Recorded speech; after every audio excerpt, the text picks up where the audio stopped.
There is word tonight the European Union is now considering a temporary ban on Americans who want to travel to Europe. And take a look at this graph tonight showing the number of cases in the U.S. and the European Union. Cases in the U.S. right there in the red, the European Union in yellow, both peaking at about 30,000 cases a day in early April. U.S. cases then dipping but now soaring again, while cases in the EU have fallen sharply.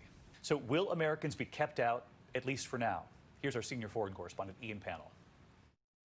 Tonight, a potential ban on American tourists coming to Europe this summer. A spokesperson telling ABC News the European Union now reviewing who'll be allowed in when restrictions are eased next week. Proposed criteria including the epidemiological situation and coronavirus response in that country.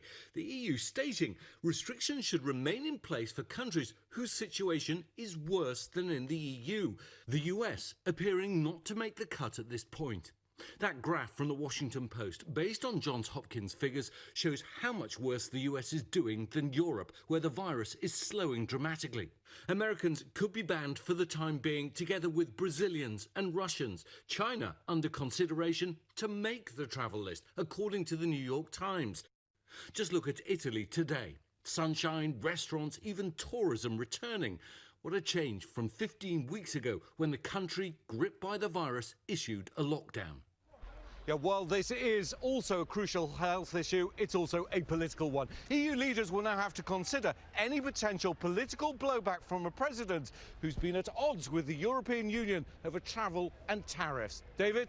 Ian Pannell with us tonight. Ian, thank you. And Hi, everyone. George Stephanopoulos here. Thanks for checking out the ABC News YouTube channel. If you'd like to get more videos, show highlights, and watch live event coverage, click on the right over here to subscribe to our channel. And don't forget to download the ABC News app for breaking news alerts. Thanks for watching.